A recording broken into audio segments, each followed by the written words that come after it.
आज Doubtnut app download करें। Doubtnut पर अपने सभी गणित, रसायन विज्ञान, भौतिक विज्ञान और जीव विज्ञान के डाउट्स का करो सफाया। बस प्रश्न की फोटो खींचो, एक ही प्रश्न को क्रॉप करो और तुरंत वीडियो सोल्यूशन पाओ। अभी डाउनलोड करें। प्रश्न दिया हुआ है कि किसी डोरी पर कोई प्रगामी गुणावृत्ति तरंग इस प्रकार व्यक्त की गई है कि हमें y के रूप में विस्थापन का मान कुछ इस तरह दिया हुआ है।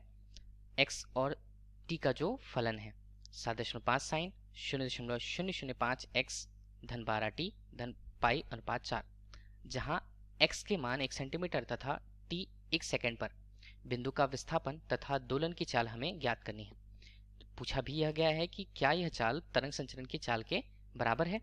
तब हम सबसे पहले दिए गए प्रगामी तरंग के समीकरण से प्रगामी तरंग के लिए जो समीकरण हमें y दिया हुआ है, y का मान है 7.5 साइन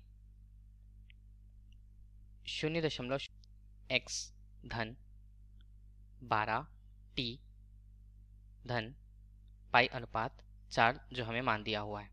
अब इसी स्थिति पर हमें उसका विस्थापन बिंदु पर, किसी निश्चित बिंदु पर विस्थापन बिंदु क्या दिया हुआ है हमें, जहां x का मान 1 सेंटीमीटर और जो समय है t का मान हमारे लिए 1 सेकंड दिया हुआ है। इन दोनों स्थितियों पर हमें विस्थापन का मान और चाल का मान ज्ञात करना है। जहां चाल के मान को किस प्रकार हम व्यक्त करें, चाल जो होता है जैसे v से इस फलन के अनुसार उसका मान dy अनुपात dt से व्यक्त होगा।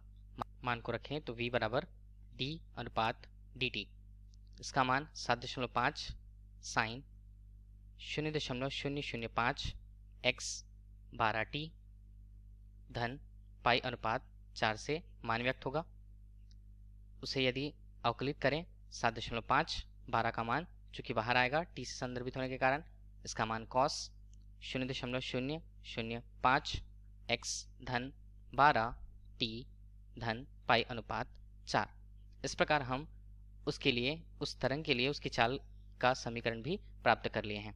इस प्रकार हमारे पास समीकरण 1 तथा समीकरण 2 आ गए हैं। इनके मानों को क्रमशः हम 1 सेंटीमीटर x के मान और t के मान 1 सेकंड से रखते हैं। तब हम समीकरण 1 से देखें। समीकरण 1 से विस्थापन को हम प्रस्तुत करते हैं y से।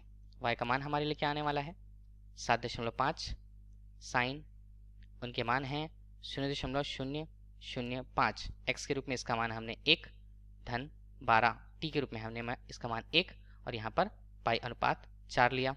हल किया इसे, तब y का मान हमारे लिए 7.5 साइन, इसका मान हमें हल करने के पश्चात 12.005 धन पाई अनुपात 4 व्यक्त होता है।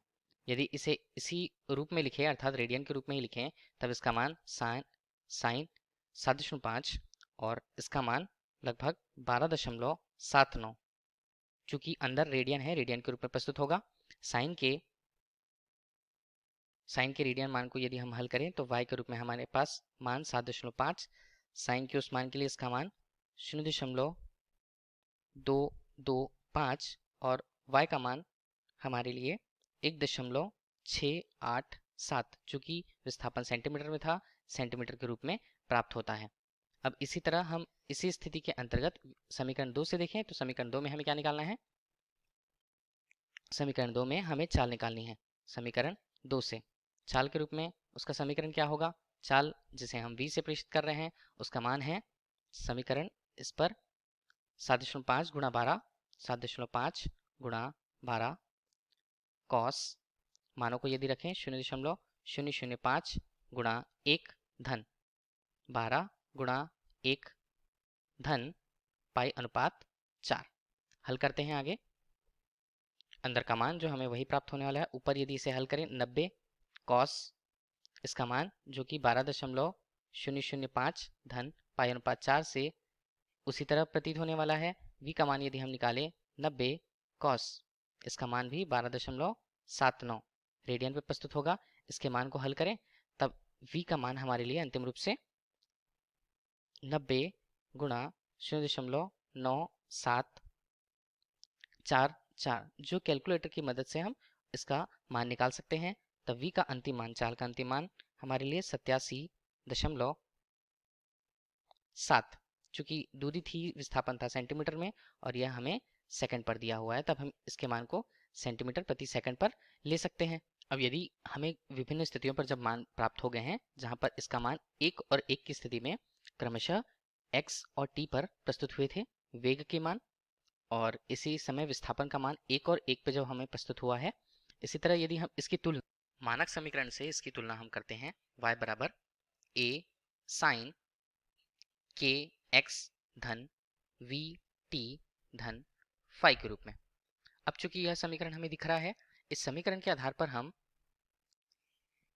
ओमेगा तरंग की चाल की गणना कर सकते हैं। यहाँ पर हम देखें तब जहां तरंग की चाल की गणना ओमेगा के रूप में यदि हम करें, ओमेगा जो हम जानते हैं ओमेगा क्या होता है, v अनुपात k के मान के बराबर।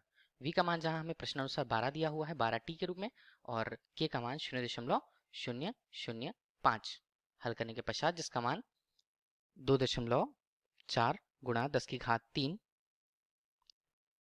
सेंटीमीटर प्रति सेकंड प्राप्त होती है। अब यदि सेंटीमीटर से इसे मीटर में परिवर्तित करें तब इसका मान हमारे लिए 2.4 मीटर प्रति सेकंड प्राप्त होगा, मीटर प्रति सेकंड।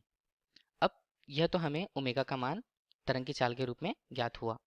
अब यदि देखें हम तब समीकरण की तुलना यदि हम करते हैं तब kx जिसका मान धनात्मक के रूप से है, यदि इसका मान ऋण kx के अनुरूप आता तो हम यह कहते कि वह धन x के धनात्मक दिशा की ओर अग्रसर है। चूंकि इसका मान धनात्मक रूप से kx के रूप में है, अब इसे हम क्या लिख सकते हैं, ऋण x और k ऋणात्मक के रूप में, अर्थात इसकी दिशा अभी x की ऋणात्मक दिशा के अनुदिश है। अब हम देख पा रहे हैं कि हमें पूछा गया है कि क्या यह चाल तरंग संचरण की चाल के बराबर है। हम यह नहीं कह सकते कि इसकी चाल तरंग संचरण की चाल के बराबर हमें प्रतीत होती है। प्रश्न में यही पूछा गया था। धन्यवाद। कक्षा 6वीं से 12वीं से लेकर नीट, IIT, JEE वो एडवांस के लेवल तक 1 करोड़ से ज्यादा छात्रों का भरोसा। आज ही डाउनलोड करें डाउटनेट ऐप या व्हाट्सएप करें अपने सारे डाउट्स 8400 400 400 पर।